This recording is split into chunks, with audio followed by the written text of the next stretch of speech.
Praise the Lord. நாள் 55 தியான பகுதி லேவியராகமம் 19ஆம் அதிகாரம் மற்றும் 20ஆம் அதிகாரம். 19ஆம் அதிகாரத்தை வாசிப்போமானால், ஆண்டவராகிய கர்த்தர் மோசேயை நோக்கி, நீ இஸ்ரவேல் புத்திரரின் சபை அனைத்தோடும் சொல்ல வேண்டியது என்னவென்றால், உங்கள் தேவனும் கர்த்தருமாகிய நான் பரிசுத்தர், ஆகையால் நீங்களும் பரிசுத்தராய் இருங்கள். அதாவது ஆண்டவராய் கர்த்தர் பரிசுத்தம் உள்ளவராம். எனவே இஸ்ரவேல் ஜனங்கள் அனைவரும் தங்கள் நடக்கைகள் எல்லாவற்றிலும் பரிசுத்தம் உள்ளவர்களாக இருக்க வேண்டும் என்று கர்த்தர் சொல்லியிருக்கிறார். இந்த அதிகாரம் முழுவதையும் நாம் வாசித்து பார்ப்போம் என்றால், பரிசுத்தம் உள்ளவர்களாய் வாழ வேண்டியவர்கள் செய்யக்கூடாத அநேக காரியங்களை குறித்து சொல்லப்பட்டிருக்கும். நாம் இந்த வார்த்தைகளை அறிந்து இவைகளுடைய செய்யாமல் இருப்போம் என்றால், நாம் கர்த்தர் சொல்லுகிறபடி பரிசுத்தமான ஒரு வாழ்க்கை வாழ முடியும். முதலாவதாக, உங்களில் அவனவன் தன் தன் தாய்க்கும் தன் தன் தகப்பனுக்கும் பயந்திருக்கவும் என் ஓய்வு நாட்களை ஆசரிக்கவும் கடவீர்கள். அதாவது நாம் நம் தாய் தகப்பனுக்கு பயந்திருக்க வேண்டுமா? அப்படி பயந்திருப்பதே பரிசுத்தமாகும். அதே போல ஓய்வு நாட்களில் தேவனாய கர்த்தரை ஆராதிக்க வேண்டுமாம். இவைகளை செய்வதே பரிசுத்தமாகும். மேலும் விக்கிரங்களை நாடாமலும் வார்ப்பிக்கப்பட்ட தெய்வங்களை உங்களுக்கு உண்டாக்காமலும் இருப்பீர்களாக. அதாவது அப்படி விக்கிரங்களை தேடுவதும் விக்கிரங்களை உருவாக்குவதும் தேவனுடைய பார்வையில் பரிசுத்த குலைச்சலாகும். மேலும் நீங்கள் சமாதான பலிகளை கர்த்தருக்கு செலுத்தினால் அதை மன உற்சாகமாய் செலுத்துங்கள். தேவனாய கர்த்தருக்கு காணிக்க படைக்கிறோம். அந்த காணிக்கையை நாம் விசனத்தினால் கட்டாயத்தினால் செலுத்தக்கூடாதாம். நாம் மனப்பூர்வமாய் காணிக்கை செலுத்த வேண்டுமாம். அப்படி நாம் மனப்பூர்வமாய் காணிக்கை செலுத்துவோமானால் அதுவே பரிசுத்தமாகும். மேலும் தேசத்தின் பயிரை அறுக்கும் போது உங்கள் வயலில் ஓரத்தில் இருக்கிறதை தீர அறுக்காமல் சிந்தி கிடக்கிற கதிர்களை பொறுக்காமலும், திராட்சை தோட்டத்திலே பின்ன அறுப்பை அறுக்காமலும் அதிலே சிந்தி கிடக்கிற பழங்களை பொறுக்காமலும் அவைகளை எளியவனுக்கும் பரதேசிக்கும் விட்டு விடுவாயாக. கர்த்தருடைய ஜனங்களாகிய நாம் ஏழை எளியவர்கள் மேல் நம் கவனத்தை செலுத்த வேண்டும். நாம் மாத்திரம் மனமகிழ்ச்சியோடு வாழாமல் தேசத்தில் உள்ள ஏழை ஜனங்கள் மேல் நினைவு கூற வேண்டுமா? அப்படி ஏழை ஜனங்கள் மேல் நினைவு கூறுவதே பரிசுத்தமாகும். மேலும் நீங்கள் களவு செய்யாமலும் வஞ்சனை பண்ணாமலும் ஒருவருக்கு ஒருவர் பொய் சொல்லாமலும் இருங்கள். நாமத்தை கொண்டு பொய்யானை இடுகிறதினால் உங்கள் தேவனுடைய நாமத்தை பரிசுத்த குலைச்சல் ஆக்காமலும் இருப்பீர்களாக. அதாவது களவு செய்வதும் பிறனுக்குரியவர்களை அபகரித்துக் கொள்ளுவதும் பொய் சொல்லுவதும் பொய்யாய் ஆணையிடுவதும் பரிசுத்த குலைச்சல் ஆகும். அப்படி என்றால் இவைகளை செய்யாமல் இருப்பதே பரிசுத்தமாகும். எனவே கர்த்தருடைய ஜனங்களாகிய நாம் இவைகள் நம் வாழ்க்கையில் செய்யாதபடி எச்சரிக்கையா இருக்க வேண்டும். பிறனை ஒடுக்காமலும் கொள்ளையிடாமலும் இருப்பாயாக. கூலிக்காரனுடைய கூலி விடியற்காலம் மட்டும் உன்னிடத்தில் இருக்கலாகாது. அதாவது நாம் எந்த ஒரு நபரையும் ஒடுக்க கூடாதாம். எந்த ஒரு நபருக்கு உரிமையானவைகளும் நாம் கொள்ளையிடக் கூடாதாம். அதே போல நம்ம கீழ் பணி செய்கிறவர்கள் இருப்பார்கள் என்றால் அவர் செய்த வேலைக்கான கூலியை மறுநாள் வரை நம் கருத்தில் வைத்திருக்க கூடாதாம். செய்த செயலுக்கு ஏற்ற கூலியை உடனே கொடுக்க வேண்டுமாம். மேலும் செவிடனை நிந்தியாமலும் குருடனுக்கு முன் தடுக்கலை வைக்காமலும் உன் தேவனுக்கு பயந்திருப்பாயாக, நான் கர்த்தர். அதாவது மாற்றுத்திறனாளிகளை நாம் கேலி செய்யக்கூடாதாம். அவர்களுக்கு எந்த ஒரு இக்கட்டும் உண்டாகும்படிக்கான செயல்களையும் நாம் செய்யக்கூடாதாம். அப்படி செய்வது பரிசுத்த குலைச்சல் ஆகும். விசாரணையில் அநியாயம் செய்யாதிருங்கள். சிறியவனுக்கு முகதாட்சியம் செய்யாமலும் பெரியவனுடைய முகத்திற்கு அஞ்சாமலும் நீதியாக பிறனுக்கு நியாயம் தீர்ப்பாயாக. அதாவது நியாயம் தீர்க்கிற விஷயத்தில் அநியாயம் செய்யக்கூடாதாம். சிறுமையானவன் சிறியவன் என்று அப்படிப்பட்டவனுக்கு ஆதரவு செய்யாமலும் பெரியவன் என்று அப்படிப்பட்டவனுக்கு பயப்படாமலும் எது நீதியோ அதை நீதியாய் நியாயம் தீர்க்க வேண்டுமாம். அப்படி நீதியாய் நியாயம் தீர்ப்பதுதான் பரிசுத்தமாகும். மேலும் உன் ஜனங்களுக்குள்ளே அங்கும் இங்கும் கோல் சொல்லி திரியாயாக. அதாவது ஒருவருடைய காரியத்தை குறித்து இன்னொருடத்தில் குறை சொல்லிக் கொண்டு இருக்க வேண்டாம் என்று தேவனாய கர்த்தர் சொல்லி இருக்கிறார். குறை சொல்லுவது பரிசுத்த குலைச்சல் ஆகும். பரிசுத்தராய் வாழ விரும்புகிறவர்கள் ஒருவரை குறித்து மற்றொரு சொல்லக்கூடாது. உன் சகோதரனை உன் உள்ளத்திலே பகையாயாக. அதாவது நாம் நம்முடைய உள்ளத்திற்குள்ளாக எந்த ஒரு மனிதனும் பகைக்க கூடாதாம். அப்படி எந்த ஒரு மனிதனும் பகைக்காமல் வாழ்கிற வாழ்க்கை தான் பரிசுத்தமுள்ள வாழ்க்கையாகும். மேலும் பழிக்கு பழி வாங்காமலும் உன் ஜனத்தின் புத்திரர் மேல் பொறாமை கொள்ளாமலும் உன்னில் நீ அன்பு கூறுவது போல பிறனிலும் அன்பு கூறுவாயாக. அதாவது நமக்கு தீமை செய்தவர்களுக்கு நாம் பழி வாங்கும்படி தீமை செய்யாமலும் எந்த ஒரு ஜனத்தின் மேலும் பொறாமை கொள்ளாமலும் இருக்க வேண்டுமாம். நாம் நம்மிடத்தில் எந்த அளவு அன்பு கூறுகிறோமோ அதே போல பிறர் ஜனங்களிடத்திலும் அன்பு கூற வேண்டுமாம். அப்படி அன்பு கூறுவதுதான் பரிசுத்தமான வாழ்க்கையாகும். மேலும் குறி கேளாமலும் நாள் பாராமலும் இருப்பீர்களாக. நம்ம எந்த ஒரு காரியத்தை குறித்தும் குறி கேட்க கூடாது. அதே சமயத்தில் எந்த ஒரு காரணத்தை கொண்டும் நாம் நல்ல நாள் கெட்ட நாள் என்று நாள் பார்க்கிறவர்களாய் காணப்படக்கூடாது.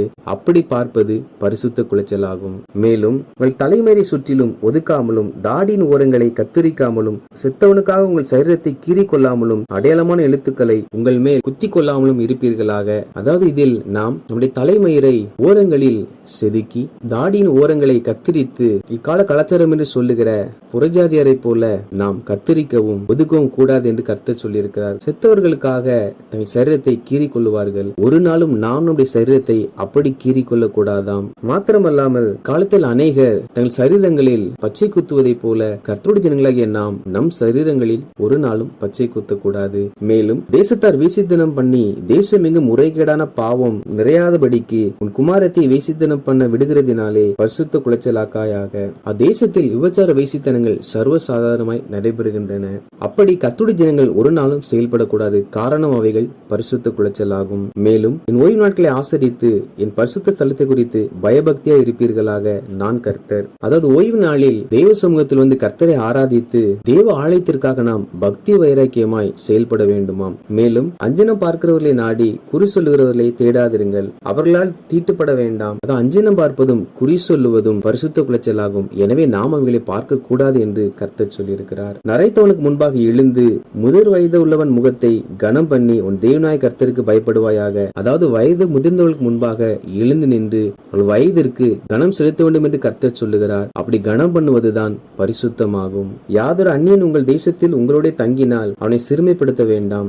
முன்பின் அறியாதவர்கள் வருவார்கள் என்றால் அவர்களை புற மனிதர்கள் என்பதாக நாம் சிறுமைப்படுத்தவும் ஒடுக்கவும் கூடாதாம். அப்படி செய்வது பரிசுத்த குலைச்சல் ஆகும். மேலும் சுமுத்திரையான தராசும் சுமுத்திரையான நிறைகல்லும் சுமுத்திரையான மரக்காலும் சுமுத்திரையான படியும் உங்களுக்கு இருக்க வேண்டும். அதாவது அளவுகளில் ஏமாற்றம் இல்லாதபடி எல்லாம் சரியா இருக்க வேண்டும் என்று கர்த்தர் சொல்லியிருக்கிறார். அதுவே பரிசுத்தமாகும். அதாவது மேலே நாம் பார்த்த காரியங்களில் கர்த்தர் செய் என்று சொன்னவைகளின்படி செய்யவும் கர்த்தர் செய்யக்கூடாது என்பவைகளின்படி நாம் செய்யாமலும் இருப்போம் என்றால் நாம் பரிசுத்தம் உள்ளவர்களாய் வாழ முடியும். நாமே பரிசுத்தர்கள். 20ஆம் அதிகாரத்தை நாம் வாசிப்போமானால் அதில் தேவனாய கர்த்தர் சில பாவங்கள் நிமித்தமாக அப்படிப்பட்டவர்கள் கொலை செய்யப்பட வேண்டும் என்று சொல்லியிருக்கிறார். அதில் முதலாவது என்னவென்றால் இஸ்ரேல் புத்திரரிலும் இஸ்ரேலோட வாசம் பண்ணுகிற அந்நியரிலும் யாராவது தங்கள் பிள்ளைகளை விக்கிரங்களுக்கு என்று அர்ப்பணிப்பார்கள் என்றால் அப்படிப்பட்டவர்கள் கொலை செய்யப்பட வேண்டும் என்று கர்த்தர் சொல்லியிருக்கிறார். மேலும் அஞ்சனம் பார்க்கிறவர்களையும் குறி கேட்கிறவர்களையும் ஒரு பின் தொடர்கிறார்கள் என்றால் அப்படிப்பட்டவர்களுக்கு எதிராக கர்த்தரே வந்து அப்படிப்பட்டவர்களை தன் ஜனத்தில் இராதபடிக்கு அறுப்புண்டு போக பண்ணுவாராம். மேலும் இதில் கர்த்தர் நீங்கள் உங்களை பரிசுத்தப்படுத்தி பரிசுத்தராய் இருங்கள். நான் உங்கள் தேவனாகிய கர்த்தர். என் கட்டளைகளை கை கொண்டு நடவுங்கள். நான் உங்களை பரிசுத்தமாக்குற கர்த்தர் என்பதாக சொல்லியிருக்கிறார். இந்த 2 வசனத்திலும் முதல் வசனத்தில் உங்களை பரிசுத்தப்படுத்தி பரிசுத்தராய் இருங்கள் என்றும் இரண்டாவது நாம் பார்க்கிற வசனத்தில் நான் உங்களை பரிசுத்தமாக்குற கர்த்தர் என்றும் கர்த்தர் சொல்லியிருக்கிறார். அப்படி என்றால் இதில் நாம் பரிசுத்தமாய் வாழ வேண்டுமா? அல்லாவிட்டால் கர்த்தர் தான் நம்மை பரிசுத்தமாக்குவார் என்ற கேள்வி நமக்கு வருகிறது. அதாவது ஒரு மனிதன் பரிசுத்தமாய் வாழ வேண்டும் என்றால் முதலாவது அவன் தேவன் சொன்ன வார்த்தைகளுக்கு கீழ்ப்படிந்து அவன் தன்னை பரிசுத்தமாக்கிக் கொள்ள வேண்டும். அதே சமயத்தில் தேவனாகிய கர்த்தர் அவனை பரிசுத்தமாக்க வேண்டும். ஒரு மனிதன் பரிசுத்தமாய் வாழ்ந்து தேவனை பரிசுத்தப்படுத்த விட்டால் அவன் பரிசுத்தம் அடைய முடியாது. அதே சமயத்தில் தேவன் ஒரு மனிதனை பரிசுத்தப்படுத்தி அவன் கர்த்தருடைய கட்டளையின்படி நடக்கவில்லை என்றால் அவனாலும் பரிசுத்தமாய் வாழ முடியாது. எனவே நாமும் பரிசுத்த நடக்க வேண்டும். கர்த்தர் நம்மை பரிசுத்தமாக்க வேண்டும். இந்த 2 செல்லும் ஒன்றாய் நடக்கும் பொழுதே பரிசுத்தம் என்ற தன்மை உருவாக்கப்படும். அவர்களே பரிசுத்தவான்கள். மேலும் ஆண்டவராகிய கர்த்தர் இதில் தன் தகப்பனையும் தன் தாயையும் சபிக்கிறவன் கொலை செய்யப்பட வேண்டும் என்பதாக சொல்லியிருக்கிறார். ஒரு நாள் நம்மை பெற்றெடுத்த தாய் தகப்பன்மாரை நாம் சபிக்க கூடாது. அப்படி அவர்களை சபிக்கிறவர்கள் யாரா இருந்தாலும் அப்படிப்பட்டவர்கள் கொலை செய்யப்பட வேண்டும் என்று கர்த்தர் சொல்லியிருக்கிறார். மேலும் இதில் அநேக விபச்சார பாவங்களை குறித்து கர்த்தர் சொல்லியிருக்கிறார். இப்படிப்பட்ட காரியங்களில் தலையிட்டு ஒரு விபச்சாரம் செய்வான் என்றால் அவன் கொல்லப்பட வேண்டும் என்று